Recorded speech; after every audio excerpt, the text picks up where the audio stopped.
Hi guys, how are you? I hope you're doing good. في هذا الفيديو قررت انني نعطيكم بعض النصائح على الثالثه اعدادي اللي داخلين ليها زعما 2027، وكنتمنى هاد النصائح يفيدوكم. وكنت كنتمنى صراحه زعما فاش كنت لما كنت يلاه غندخل الثالثه يعطيني شي حد هاد النصائح حيت والله غيفيدوكم بزاف. قبل ما نبداو متنساوش لايك سبسكرايب وكملوا الفيديو حتى الاخر باش تستافدوا. ويلا اول نصيحه هي ما تعطيوش للتاسعه اكثر من قيمتها. هذه فهمتها تدوز التاسعة. شوفوا التاسعة شي حاجة سهلة وبسيطة، ولكن ما تسمعوش بسيطة تقولوا احقا غندوز العام كامل الصهير ومع شنو هاز التليفون وما كنشوفش كاع الدروس وغتنجحي. ما تنجحش الا معوله لا نقل ما المهم زعما الا كنت معوله انك غتبقى العام كامل وانت ما كدير حتى جهد لا والو راه ما غتنجحش والله. حيت التاسعة واحد العام ماشي، شوفوا التاسعة ماشي بحال السابعة ولا الثامنة غتعطي واحد الجهد كتر يولي عندك الضغط يولي تخيلوا معايا شي مرات قسما بالله الى الماط كنقرا في السيمانه 11 ساعه كنقرا 5 سوايع في المدرسه، وكنقرا شي 6 سوايع ولا ما شحال في مراجعه والدار. المهم المجموعه القراصي قري شي 14 ساعه في السيمانه د الماط، والله عاد المواد الاخرين شويه فهمتوا. يعني الضغط يعني ما حدكم كتكبروا نتوما كتعايشوا مع الضغط، ما تعطيوهاش اكثر من حقها زعما راه صعيبه وكذا وتخلعوا عاديه ما تسالوش بها حيتاش عندها حقها فهمتوا. هذه النصيحه الاولى. النصيحه الثانيه عندنا في التاسعه الدوره الاولى والدوره الثانيه. عافاكم راه الدوره الاولى عندها اهميه كبيره اكثر من الدوره الثانيه. واخا تقولوا الدوره الاولى راه فيها غير المحلي، الدوره الثانيه فيها الجهوي وما شنو فيها، لا الدوره الاولى راه الا ما جبتيش فيها مزيان والله حتى غتقول. كنعرف واحد صاحبتي تخيلوا معايا جبت في المحلي وقيله 13 بحال هكا، وجبت في المهم داكشي 13 10 11 بحال هكا 12 وسقطات. علاش؟ حيتاش الدوره الاولى خصك تضرب، حيتاش الجهوي كيصدم. جهوي الصدمات الكبرى، انا صدمت حياتي في الجهوي حيتاش كيكون نيفو طالع الا المهم مات. انا اصلا ما رجعش لها مزيان. قلت لكم الجهوي الدوره الثانيه كتكون صعيبه شويه قاصحه على الدوره الاولى. داكشي علاش الدوره الاولى فيها المحلي بسيط القاسم داكشي ساهل. واحد الحاجه اخرى باش ما نخليكمش، انا في التاسعه جبت 18 الثامنه والسابعه كنت كنجيبها 17 16 فهمتوا. يعني التاسعه هي اكثر سنه دراسيه غتجيبوا فيها نقاط زوينين حيت المعامل واحد وداكشي بسيط وسهل فهمتوا. الا تبعتوا مع الاساتذه ديالكم راه داكشي بسيط. قلت لكم الدوره الاولى حاولوا تجيبوا فيها الماكسيموم، اي نقطه شي نقطه اكثر من 15 غتفيد قسما بالله، حيت الدوره الثانيه كتكون شويه صعيبه فهمتوا.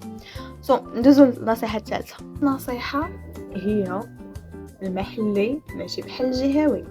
كذب عليك الكذاب الا قال لك الجهوي راه ساهل بحال وشوف هو ساهل، ولكن زعما مقارنه في الصعوبه راه الجهوي صعيب على المحلي. علاش؟ من التجربه ديالي انا في المحلي فاش قرب المحلي كنت داكشي دغيا زعما بقات سيمانه حفظت داكشي دغيا.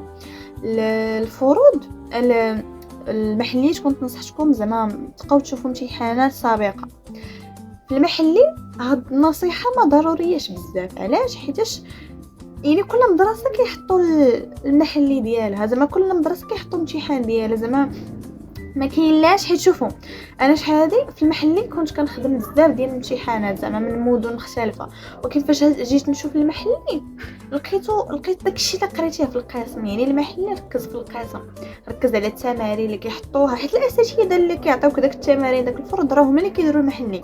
يعني نفس الشيء زعما الطريقه ديال السؤال غتصعب شويه ما غتبدلش، ماشي بحال الجهوي ممكن تبدل طريقه السؤال كامله. زعما طريقه السؤال ماشي كيسولوك على هذه غلقاوك مسولينك على حاجه اخرى بطريقه مختلفه فهمتي. يعني المحلي ماشي بحال الجهوي، يعني المده ديال انك تراجع الجهوي خصها تكون اكثر بزاف، كنركز عليها بزاف اكثر من المحلي. حيت الجهوي خصك تعمق، خصك تشوف اسئله اكثر، خصك تشوف امتحانات اكثر، خصك تشوف امتحانات سابقه بزاف، خصك تخدم، خصك تهادي، خصك تعود على طريقه السؤال. داكشي علاش كنقول لكم الجهوي ماشي بحال المحلي، ولا قدر يجيب فيهم جوجهم مزيان حسن جدا والله. نصيحه رقم شحال 4 النصيحه الرابعه هي ما تجمعش عليك الدروس. بليز ما تجمعش عليك الدروس، خصوصا ركزوا عليها خصوصا المواد الادبيه. بالنسبه ليا بالنسبه لي المواد الادبيه الا مشيت تجمعت للشمايات وجمعت التربيه الاسلاميه كنجيب 5. ما نزيدش معكم الهضره، كنجيب اكفس نقطه مكفسه ولا كنشوف كي ندير لها. المهم كتكون عندي حريره حيت الشمايات انا كتجيني ماده كبيره جدا ماشي ديال الحفظ. هذه النصيحه الاخرى نقولها لكم، الشمايات والمواد الادبيه ماشي ديال الحفظ ديال الفهم، كاينه نسبه قليله ديال الحفظ باش داكشي يبقى عندك في راسك، مي الفهم عنده نسبه كبر، فهمتوا؟ قلت لكم ما تجمعوش عليكم الدروس. المواد العلميه حتى هما ما تجمعوش عليكم الدروس وخدموا فيهم تمارين. من المواد الادبيه المواد الحفاظ والمواد الفهامه خصك تعطيها وقتها كبير، ما تجمعش عليك الدرس. مثلا درس يا ربي ندير هذا العام كنقول غنحفظ مثلا الدرس نكتبوه اليوم، غنمشي للدار غنحفظو غنفهمو نحفظو وديروها. شوفوا كي ديروا، المهم ديروها، جبروا راسكم انكم ديروها الطريقه باش فاش غيوصل لكم الفرض ما تبقاش انت حدا كتحفظ 17 درس ديال التاريخ والجغرافيا وما شنو وبقى حاير، فهمتي؟ مازال المواد العلميه كيجيوني ساهلين، كل واحد وشنو. انا كيجوني المواد العلميه ساهلين، الا انت عندك مع المواد الادبيه والعلميه كيجوك صعاب ركز عليهم اكثر، فهمتوا؟ النصيحه الاخيره، المواد الادبيه او المواد ديال الحفظ ماشي د الحفظ باش تقول لي انك غتهز الكتاب بحال هكا الدفتر كاتب فيه 17000 سطر ديال اولا كبيره وثانيا كبيره وثالثا كبيره وخاتمه ومقدمه والاسئله مطروحه وتقول لي انا نحفظ داكشي كله. كنت كنجرب نحفظو كنوصل لقاعد الامتحان كنسى لي كلمه كنسى كلشي. سؤال الحفاظ انا ما خدامش معايا اللي كيحفظ. المهم ما خصكمش تحفظوا، خصك تفهم الدرس كيدوي مثلا على نسيت الدروس كيدوي على الحرب العالميه الثانيه، ما تبقاش خصك تشرح لراسك ان تقول مثلا الحرب العالميه الثانيه وقتاش بداتها وهذا ما فهمتش شرحوا. وانا شنو كنت كندير؟ كنت كنشرح بالدارجه فاش كنقرب الجهه المحلي كنت كنشرح بالدارجه وكان كينفعني، فهمتوا؟ ديك الساعه كتبقى لي غير الترجمه، كنكون جالسه في الخاتم كندوز كنبقى فلان مشى عند هذا وقال هذا، فهمتوا؟ ضيا داكشي ساهل. المواد الادبيه ما تحفظوهمش، فهموهم وهذا يبقى لكم شويه فاش كتفهم الحاجه كتلقى راسك حفظتيها وحق الله كتبقى لك هذاك الشيء بسيط هذه كتلقى راسك حافظ كل شيء وفاهم كل شيء. هذه لافان ديال لا فيديو. قولوا لي شنو بغيتو ندير لكم في الفيديو الجاي. انا مساليه مخي المدرسه قربات ولكن هاني مساليه مخي، فهمتوا؟ متحمسه والله. قولوا لي شكون عنده 5 ايام. باي ذا واي هذا سميت انستغرام ديالي، دخلوا عندي كاملين. مساليه مخي انا كندير ما كلشي، فهمتوا؟